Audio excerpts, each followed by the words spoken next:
आज हम viruses start करते हैं। जैसे कि हमने पहले जो फर्स्ट ईयर के 5 चैप्टर्स है वो हम मुकम्मल कर चुके हैं ना। अब हमने डाइवर्सिटी स्टार्ट करना है, जो कि 5 किंगडम सिस्टम मैंने आपको पहले पढ़ाना है। फिर वो जो 5 किंगडम सिस्टम्स के अंदर जितने भी लिविंग ऑर्गेनिजम्स आते हैं उनको वन बाय वन पढ़ते हैं। लेकिन 5 किंगडम सिस्टम स्टार्ट करने से पहले एक ऐसा भी ऑर्गेनिजम्स है जिसको हम ए सेलुलर लाइफ कहते हैं, यानी जो कि ना हम उसको लिविंग के अंदर रखते हैं ना नॉन लिविंग के अंदर रखते हैं, जो कि वायरसेस के नाम से मशहूर है। वायरसेस आज हमारा टॉपिक है। स्टार्ट लेते हैं वायरसेस के चैप्टर से। इधर वायरसेस के साथ मैंने ए सेलुलर लाइफ लिखा है। जिस चीज़ के साथ ए आ जाए वो उसका नफी करता है, यानी कि अगर हम कहते सेलुलर लाइफ यानी खुलिये वाली लाइफ, सही। ए मीन नॉट सेलुलर। जिस तरह हम सेक्सुअल के साथ जब ए लगाते हैं तो ए सेक्सुअल बन जाता है। तो जिस चीज़ को आपने मनफी करना है उसके साथ ए हम लगा लेते हैं इंग्लिश में। यानी कि ये क्या है, ये लातिनी ज़बान का लफ्ज़ है। और वो जो वायरस है इसका असल में निकला किस चीज़ से है, विनोम से निकला है। विनोम तो असल में क्या है, जहर है ना। और इसकी स्टडी जब हम करते हैं तो उसको हम कहते हैं वायरोलॉजी। वायरोलॉजी वायरस के स्टडी को कहते हैं। वायरस खुद लातिनी ज़बान का लफ्ज़ है, विनोम से निकला है। विनोम का मतलब है पॉइजन, जहर।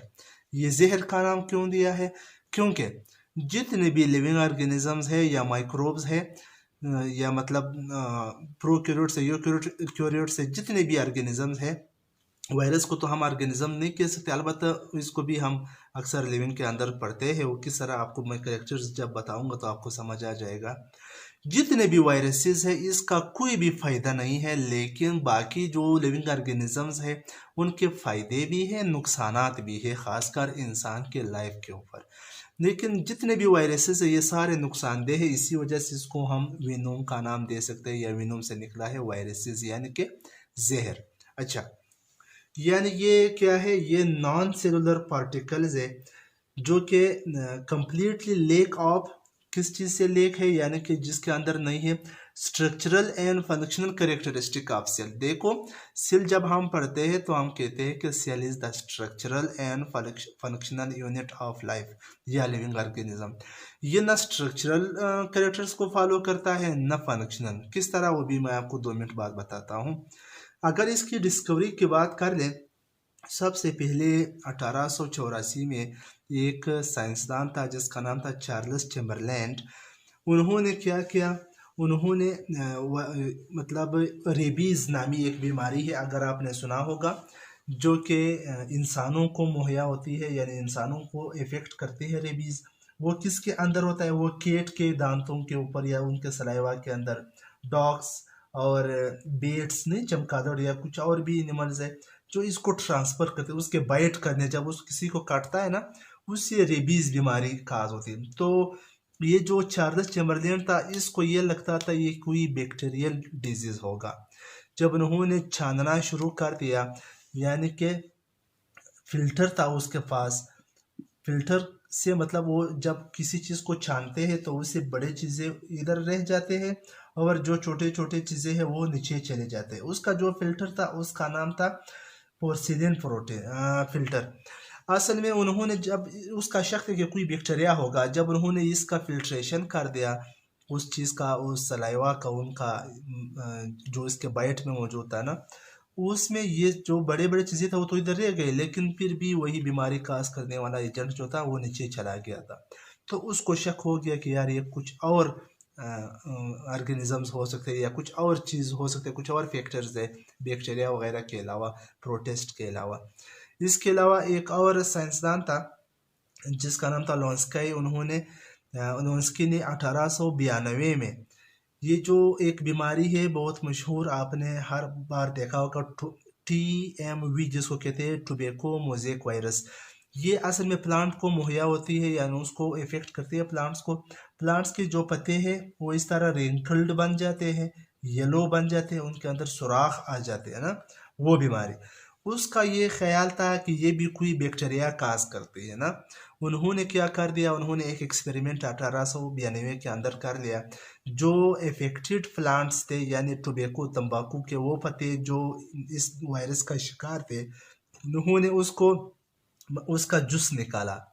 जब इसका जूस निकाल दिया फिर इस तरह वही तरह फिल्टर लगा लिया, जब फिल्टर से फिल्ट्रेट कर दिया और वो जो लिक्विड नीचे चला गया उसको फिर नॉर्मल प्लांट्स जो कि तंदुरुस्त थे, हेल्थी थे, उसके ऊपर डाल दिया। वो प्लांट्स भी इसी तरह बीमार हो गए जिस तरह पहले टोबैको मोज़ेक वायरस की वजह से प्लांट्स बीमार हुए थे। तो उसको भी शक हुआ लेविंस्काई साइंटिस्ट को, मेरे ख्याल में ये रशिया से उसका ताल्लुक था कि भाई ये कुछ और फैक्टर्स है, ये बैक्टीरिया वगैरह तो नहीं हो सकते क्योंकि वो इस फिल्टर से नीचे नहीं जा सकते। इस फिल्टर का नाम क्या था, पोर्सिलेन फिल्टर। और इस फिल्टर से जब ये नीचे गया तो इसका ये मतलब है कि कोई और ऑर्गेनिजम्स या कोई और फैक्टर्स भी मौजूद हो सकते हैं। तो उन्होंने ये उसके मतलब उस वक्त भी ये वायरस डिस्कवर किया था।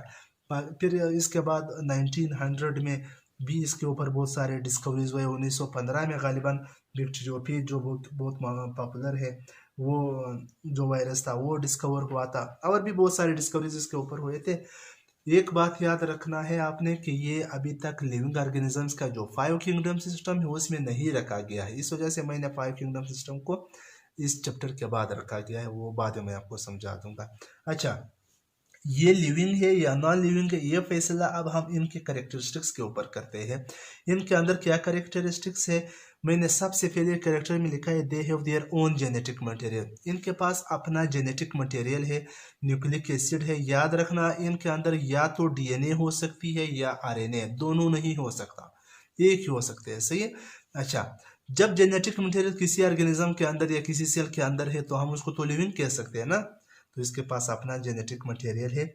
इसके अलावा इनके अंदर म्यूटेशन हो सकता है। म्यूटेशन आपको पता है, जब जेनेटिक मटेरियल के अंदर कोई एरर आ जाता है, कोई गलती आ जाती है तो उससे बहुत सारी बीमारियां काज होती है ना। खासकर कैंसर इसका बेस्ट एग्जांपल है। अगर अल्ट्रा वायलेट रेस इसके ऊपर पड़ जाए ये इसको डिस्ट्रॉय भी कर सकते हैं। ये सारे करेक्टरिस्टिक्स लिविंग ऑर्गेनिजम्स के हैं।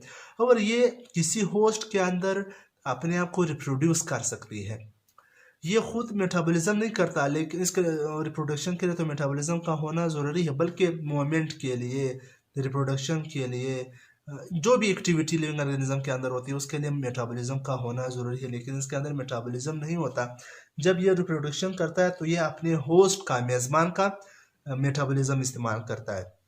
स्टार्ट में मैंने कहा था कि इसका कोई फ़ायदा नहीं है। ये असल में पैरासाइट्स है, लिविंग ऑर्गेनिजम्स के ऊपर रहते हैं या उनके अंदर रहते हैं। एक्टोपैरासाइट या एंडोपैरासाइट का काम सर अंजाम देते हैं, यानी कि खुद कुछ तैयार नहीं करता, सब कुछ अपने होस्ट से, अपने मेज़बान से लेते हैं, बदले में उसको नुकसानात पहुंचा दिए जाते हैं। कोई वायरस नहीं जिसका कोई फ़ायदा हो, सब के सब इनके नुकसानात ही नुकसानात है। अच्छा, इसके बहुत सारे वैरायटीज़ भी है, एक नहीं है, दो नहीं, बहुत सारे अक़साम है। इस वजह से ये जो करेक्टर्स हमने पढ़े यहाँ से लेके यहाँ तक, ये सारे लिविंग करेक्टर हमें बता रहे कि भाई ये तो लिविंग हो सकते हैं। लेकिन इसके कुछ ऐसे करेक्टरिस्टिक्स है, जिस तरह मैंने कहा कि भाई ये बाकायदा सेलुलर नहीं है, ये ए सेलुलर है। इस वजह से इसको हम लिविंग नहीं कह सकते।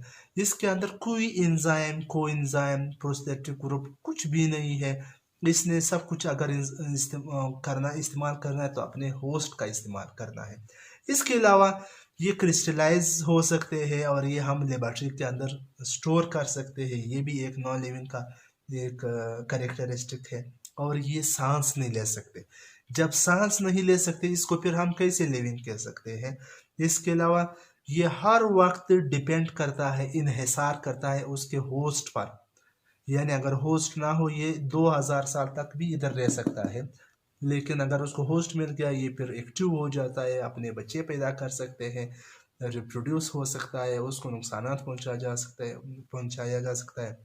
ख़ासकर आजकल पूरी दुनिया परेशान है कोरोना वायरस से, वो भी एक वायरस है। तो ये करेक्टर्स लिविंग वाले और ये करेक्टर्स नॉन लिविंग वाले हमने पढ़ लिए।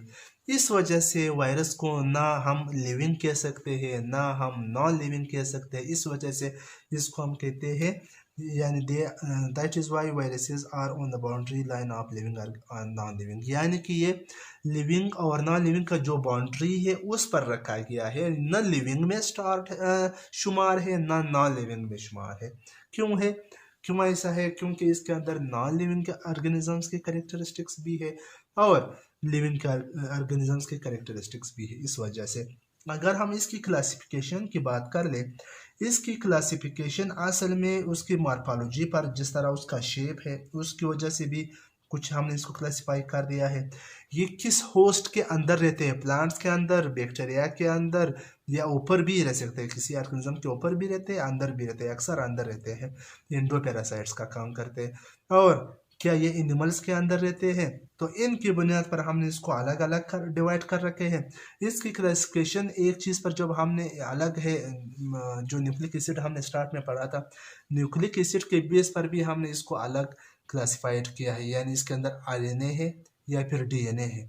अगर डीएनए है तो वो डबल स्ट्रैंडेड है या सिंगल स्ट्रैंडेड है। आपने अभी तक सिंगल स्ट्रैंडेड का डीएनए का नाम नहीं सुना होगा ना, आज आप सुन लेंगे। यानी कुछ वायरसेस है जिसके अंदर सिंगल स्ट्रैंडेड डीएनए भी है, और कुछ ऐसे वायरसेस है जिसके अंदर सिंगल स्ट्रैंडेड आरएनए है, कुछ ऐसे वायरसेस है जिसके अंदर डबल स्ट्रैंडेड आरएनए है। तो सबसे पहले जो हमने डिवाइड कर दिया है on the basis of capsid, यानी कुछ बल्कि कुछ या अक्सर जो वायरसेस है उसका अगर डीएनए है उस या आरएनए है, उसको उसके प्रोटेक्शन के लिए या तो प्रोटीन से, अक्सर या ग्लाइकोप्रोटीन से उसको प्रोटेक्ट किया जाता है, उसको हिफाजत दिया जाता है। यानी वो जो कैप्सिड है उसकी बुनियाद पर भी हमने इसको अलग अलग डिवाइड कर रखे हैं।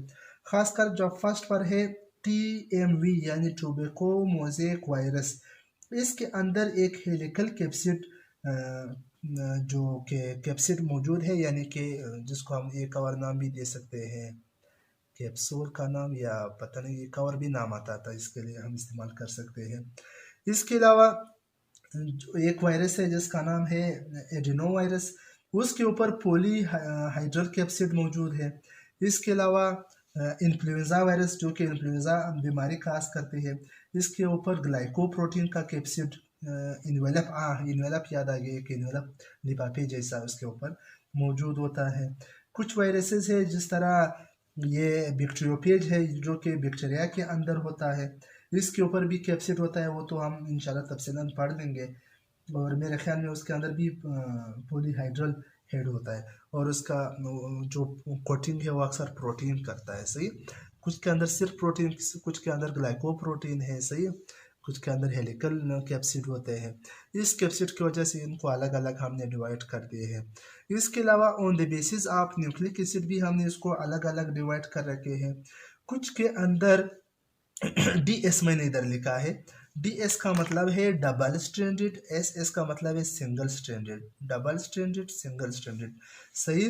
अच्छा, कुछ ऐसे वायरसेस है जिसके अंदर डबल स्ट्रैंडेड डीएनए होता है, उसका एग्जांपल क्या हो सकता है?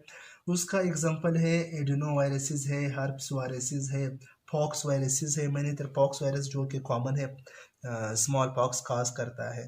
इसके अलावा सिंगल स्ट्रैंडेड वायरसेस भी है, SSDNA वायरसेस हमने लिखे हैं, जो कि पेरो वायरसेस है। वो पेरो वायरसेस क्या करता है, वो वर्टिब्रेट्स और इन वर्टिब्रेट्स के अंदर रेशेस काज करता है। रेशेस आपने देखा होगा स्किन के ऊपर जो रेड रेड स्पॉट्स नजर आते हैं।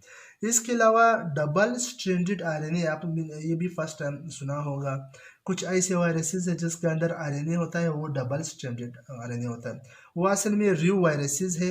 रिव वायरसेस कौन सी बीमारी काज करती है, और मैं क्यों बार बार बीमारियों की बात करता हूँ, क्योंकि वायरसेस सिर्फ पैदा ही इसीलिए हुए कि बस बीमारियाँ और तबाहियाँ पेश करें, डिस्ट्रॉय कर ले किसी चीज़ को। तो ये डायरिया को काज करता है, डायरिया तो आपको पता है। इसके अलावा single stranded viruses, single stranded RNA viruses भी है। इसका बेस्ट एग्जांपल HIV है, जो कि हम इंशाल्लाह तफसीलन पढ़ लेंगे।